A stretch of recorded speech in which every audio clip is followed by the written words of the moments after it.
देख रहे सी न्यूज भारत। मैं हूं आपके साथ आकांक्षा यादव। वक्त हो चुका है न्यूज बुलेटिन का, तो चलिए निगाह डालते इस वक्त की खास खबरों पर। भदोही में जिला चिकित्सालय चेत सिंह में शुक्रवार को अपर जिलाधिकारी शैलेंद्र सिंह ने जिला अस्पताल का निरीक्षण किया। निरीक्षण के दौरान कर्मचारियों में अफरा तफरी का माहौल रहा। इसके साथ ही उन्होंने 10 बजे सबसे पहले ओपीडी पहुंचकर चिकित्सकों के कक्ष के बाहर लाइन में खड़े मरीजों से सुविधा और चिकित्सकों के बैठने की जानकारी ली। तत्पश्चात उन्होंने जिला अस्पताल के वार्ड से लेकर ओपीडी और इमरजेंसी का भी निरीक्षण किया। आज मेरे यहाँ एडीएम सर का यहाँ पर निरीक्षण था। वो आए, उन्होंने पूरा सब देखा और उन्होंने कुछ बाकी तो स्टाफ सब करीब 99% सब प्रेजेंट ही थे। कुछ लोग जो नहीं पाए गए थे, जिनकी नाइट ड्यूटी रहती है, वो दिन में नहीं पे, वो फिजिकल वेरिफिकेशन उनका नहीं, वो उनको बता दिया गया है, तो उससे वो संतुष्ट है। बाकी एक आध कर्मचारी जो धूप में वहाँ पर मरीज नहीं रहे होंगे, धूप में खड़े थे, उसके लिए उन्होंने इंस्ट्रक्शन दिया कि सब अपनी अपनी कुर्सी पर है, अपने अपने जगह पर है, इलाज करें। और एक हमारे फार्मासिस्ट के लिए कहा गया, तो लेकिन फार्मासिस्ट हमारे पास क्योंकि एक ही है, तो वो ड्रग डिस्ट्रीब्यूशन में भी रहते हैं, इमरजेंसी दोनों कवर करते हैं, तो वो इस समय ड्रग डिस्ट्रीब्यूशन में थे, तो उन्होंने कहा वहाँ इमरजेंसी में नहीं थे, इसीलिए उन्होंने कहा कि इमरजेंसी का प्रायोरिटी में रखें। तो लेकिन हम उसको देखा, उनको इंस्ट्रक्शन दे दिया गया है और मैंने सब अपने कर्मचारियों को भी हिदायत दे दी है कि भविष्य में कोई ऐसी इस तरह की त्रुटि न पाई जाए। उन्होंने यही कहा कि सब अपने अपने कर्तव्य का पालन करें, अपने अपने समय से रहें और अपने अपने ड्यूटी आवर्स में अपने अपने कुर्सी पर अपने अपने तैनात रहें। भदोही से सीनियर संवाददाता आशुतोष पाठक की रिपोर्ट।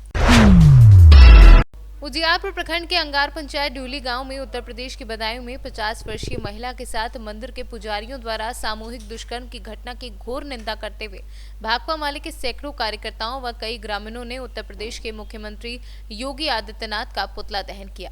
वहीं शाखा सचिव दामोदर पासवान की अध्यक्षता में एक प्रतिरोध सभा भी की गई, जहां सभा को संबोधित करते हुए प्रखंड सचिव महावीर पोदार ने कानून व्यवस्था पर बल देते हुए दोषियों को अविलंब फांसी देने की मांग की। समस्तीपुर से सीनू संवाददाता प्रवीण प्रकाश की रिपोर्ट। जौनपुर के राकत पुलिस ने सिहोली चौराहे के पास एक चोरी की बाइक के साथ एक बाइक चोर को घेराबंदी कर धर दबोचा। पकड़े गए अभियुक्तों के पास से तलाशी के दौरान एक अवैध तमंचा व एक अदद जिंदा कारतूस बरामद किया है। जौनपुर से सीनू संवाददाता प्रवीण कुमार की रिपोर्ट। जमालपुर थाना इलाके में मिले 17 वर्षीय किशोरी के शव की शिनाख्त करने के साथ ही पुलिस ने हत्या का खुलासा किया है। मनबर बेटियां अंजलि उर्फ पुष्पा के आदत से आजिज होकर उसके कहने पर गला दबाकर उसकी मां बाप ने हत्या कर शव को खेत में फेंक दिया था और हत्या का खुलासा करते हुए पुलिस ने दोनों को जेल भेज दिया है। मैं आपका सुकुमारी बताइए, अपने बच्चे को कैसे मारी और क्यों मारी थी?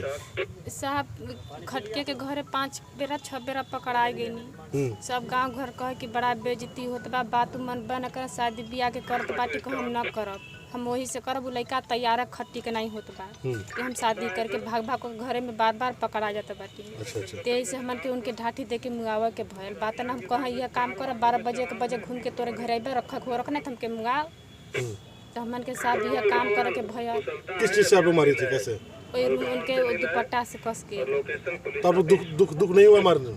साहब जब मजबूरी कह देनी कि हम यह काम करबा कर, कहीं बल्कि भाग जाता कोई के लेके भगतो तो नहीं बार बार वह काम कह के 6 बार 5 बार घरे तू आओ, तू रात बिरात घूम के बेइज्जती होता था बस। हाँ, सब गांव घर बहुत ना घर में सब बाप पकड़ के तो के लिए यहाँ तू आन के घरे में जाबू, दूसरे घर में घुसूर के आदमी आना तो ही जातू रात बिरात के बाड़ी खोल के चल जाते। सर ये बताएं कि ये डेड बॉडी मिली थी लड़की की और उसमें गिरफ्तारी हुई है, क्या था पूरा प्रकरण और किसकी गिरफ्तारी हुई है? दिनांक 5/1/2021 को एक बच्ची की लाश राधेश्याम शर्मा जमालपुर के रहने वाले उनके खेत में मिली थी और चूँकि जो शरीर पर जो चोटों के निशान थे उससे उसकी हत्या किया जाना प्रतीत हो रहा था, तो गांव चौकीदार शिवमंगल की सूचना के आधार पर आईपीसी की धारा 302-201 के तहत मुकदमा पंजीकृत किया गया और विवेचना एसओ जमालपुर द्वारा की गई। विवेचना के दौरान उसकी बच्ची की शिनाख्त हुई। शिनाख्त में वो अंजलि उर्फ पुष्पा पुत्री अमरनाथ बिहार निवासी जमालपुर के रूप में हुई और इस बच्ची की हत्या उसी के माता पिता द्वारा ही की गई थी। कारण क्या? कारण ये था कि उसके चाल चलन और आचार विचार जो व्यवहार था उसका और जो उनकी बातें नहीं सुनती थी उसी आधार से परेशान और तंग आकर उसकी हत्या उसने। हाँ, ये एक पास ही का एक इसके घर के पीछे ही रहने वाला एक सेवा सोनकर था, उसके साथ करीब करीब 1-1.25 साल से इसका। तो पूछताछ के दौरान कुछ पता चला हो कि उन्होंने बताया कि कैसी हत्या की, कैसे डेड बॉडी को उन्होंने वहाँ पे उन्होंने रात्रि में गला दबा के उसकी हत्या की दोनों, और फिर 2 दिन तक वो लाश जो उन्हीं के घर में रही। फिर 2 दिन बाद रात्रि में दोनों पत्नी द्वारा घर से ले जाके और ये लाश खेत में डाली। सर, शुरुआत में क्या ये टूटे या फिर मतलब आप लोगों को इन्वेस्टिगेशन ज़्यादा? जब ये पहचान हो गई तो कुछ हम लोगों को सुराग था कि इस तरीके से, चूँकि ये परेशान थे अपनी बच्ची से, तो इनसे जब पूछताछ की गई उसी के आधार पर इन्होंने ये बात कबूली कि इसकी हत्या हमारे ही द्वारा की गई है और हमने तंग आके इसकी हत्या। Thank you sir, thank you sir. Mirzapur से सी न्यूज़ संवाददाता अजय दुबे की रिपोर्ट। मध्य प्रदेश का पन्ना जिला वैसे तो बेशकीमती हीरो के लिए देश व दुनिया में माना जाता रहा है, लेकिन अभी पन्ना जिले में हीरो से संबंधित सिर्फ हीरा कार्यालय के अलावा और कोई संस्थान मौजूद नहीं था। लेकिन सालों इंतजार के बाद पन्ना जिले को डायमंड म्यूजियम की सौगात मिली है, जिसका कार्य भी प्रारंभ कर दिया गया था। लेकिन जिम्मेदारों की अनदेखी के चलते अब डायमंड म्यूजियम का काम कछुए की गति से चल रहा है, क्योंकि जिन मजदूरों के हाथों से इस म्यूजियम का काम किया गया है उन्हें 2 हफ्तों से मजदूरी नहीं मिली है, जिसकी वजह से काम लेट होता हुआ दिखाई दे रहा है। आखिर क्यों डायमंड म्यूजियम के काम में हो रही है देरी, देखिए इस रिपोर्ट में। बिल्डिंग बन रही है, डायमंड म्यूजियम बन रहा है जी। कितना काम अभी हुआ है, कितना बाकी है? इसको हम लोगों ने नीचे से तोड़ाई करके उधेड़ पुधेड़ के जुड़ाई भी करके इसको हम लोगों ने नीचे से तैयार किया अच्छी तरीके से, मगर इसमें थोड़ी सी कमियां हो गई हैं। हम लोगों का पेमेंट नहीं हो रहा है, ठेकेदार लोग से कहते हैं हम लोग, तो ठेकेदार कहता ऊपर से पैसा ही नहीं आया, इसलिए हम लोगों ने इसका काम भी बंद कर रखा है। कितना काम बाकी है अभी इसका बहुत सा काम बाकी है, अभी बाउंड्री का काम बाकी है, अभी इसका नीचे का फर्श अर्श बाकी है, ऊपर का भी अभी थोड़ा बाकी है। मतलब 50% से ज़्यादा बाकी है? हाँ, नहीं, आधा ही बाकी है, 50% से ही कम होगा।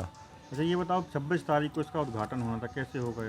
अब इसका पैसा नहीं आएगा तो नहीं हो पाएगा सर, क्योंकि लेबर लोग काम नहीं कर पा रहे हैं, मजदूर लोग हैं वर्ग, तो उनको जब पैसा नहीं मिलेगा 2 हफ्ते तो फिर वो क्या करेंगे? अच्छा, कितने हफ्तों से पेमेंट नहीं हुआ है? अब हम लोगों का अभी 2 हफ्ते से पेमेंट नहीं हुआ। अच्छा, कितनी लेबर लगी है यहाँ पर? यहाँ 15-16 लेबर लगी हुई है, 4-5 मिस्त्री लगे हैं।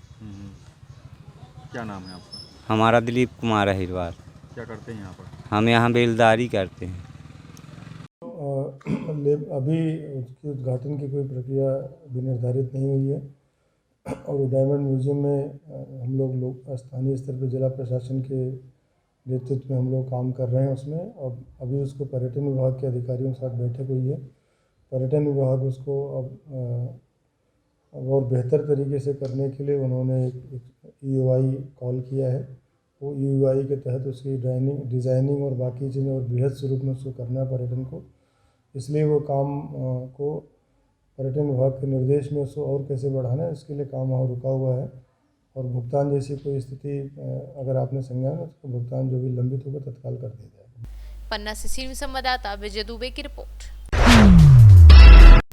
मध्य प्रदेश की पूर्व कैबिनेट मंत्री और तेज तर्रार नेत्री कुसुम सिंह मेहदेले का ट्वीट इन दिनों चर्चा का विषय बना है। बता दें कि कुसुम मेहदेले ने अपनी ट्विटर अकाउंट से ट्वीट कर पन्ना सतना नेशनल हाईवे 39 में चल रहे सड़क चौड़ीकरण पर सवाल उठाए हैं और नेशनल हाईवे के निर्माण को घटिया निर्माण बताया है। इसके साथ ही ठेकेदार की जांच कर उसे ब्लैक लिस्टेड करने की भी बात कही है। पन्ना सतना नेशनल हाईवे 39 का चौड़ीकरण कार्य शुरू से ही विवादों में बना है। निर्माण एजेंसी के द्वारा कहीं चौड़ी तो कहीं सकरी सड़क बनाई गई है। इसके साथ ही पानी की निकासी में भी भारी अनियमितताएं बरती गई हैं, जिसको लेकर स्थानीय लोगों के द्वारा कई बार प्रदर्शन भी किए जा चुके हैं। बावजूद इसके ठेकेदार पर कोई कार्यवाही नहीं हुई है। बताया गया कि मोहन निवास के पास जिन लोगों की ज़मीनें फंस रही थी उनने मुआवजा भी ले लिया है। इसके बावजूद जो ठेकेदार है उसको चौड़ा यानी रोड को चौड़ा नहीं कर रहे हैं, 4 लाइन नहीं बना रहे हैं, रोड जस की तस है और घटिया स्तर की रोड बन रही है कि बिखर जा रही है। इसलिए मैंने ट्वीट किया था कि पन्ना की पन्ना के विकास का मामला है, पन्ना के लोगों की सुख सुविधाओं का मामला है, इसलिए रोड अच्छी बनना चाहिए। जब 4 लाइन ट्रैफिक बढ़ रहा है क्योंकि हाईवे है, इसलिए 4 लाइन बन रहा है। अब 4 लाइन अगर मजबूत नहीं बनेगा तो वो तो 3 दिन में उखड़ जाएगी और फिर एक्सीडेंट होंगे, जाम लगेंगे। इसकी जांच भी होना चाहिए। जो ठेकेदार बना रहा है उसे ब्लैक लिस्टेड करना चाहिए। एक मामला तो ये हो गया और दूसरा मामला है बड़े पुल का। बड़े पुल का भी चौड़ीकरण होना चाहिए 4 लाइन के हिसाब से, जो चौड़ीकरण नहीं हो रहा है। और बल्कि बड़े पुल के अंदर पाइप और डाल दिए हैं, तो अब 2 पाइप डाले हैं तो वो अब पानी निकलने की जगह और सकरी हो गई। अब जगह सकरी होने से जब पानी का ज़्यादा बहाव बढ़ेगा तो शहर में भी पानी भर सकता है।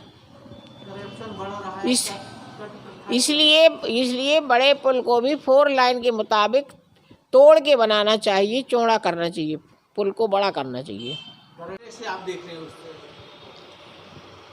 कट प्रथा के बारे में मुझे बहुत ज़्यादा तो मालूम नहीं है, लेकिन आप जैसा कह रहे हैं कि यदि इस प्रकार से कट प्रथा है कि 30% इसको जाएगा, 10% उसको जाएगा, इस प्रकार से अगर ये है तो ये बहुत सोचनीय बात है और बहुत ही गलत प्रथा है। बल्कि ये कहना चाहिए कि समाज के प्रति ये अपराध है और इस प्रकार के अपराध जो लोग करते हैं इन्हें सज़ा मिलना चाहिए। उदाहरण के लिए मैं आप बताती हूँ कि अभी मैं उत्तर प्रदेश में शमशान की छत गिर गई, 25-26 लोग मर गए।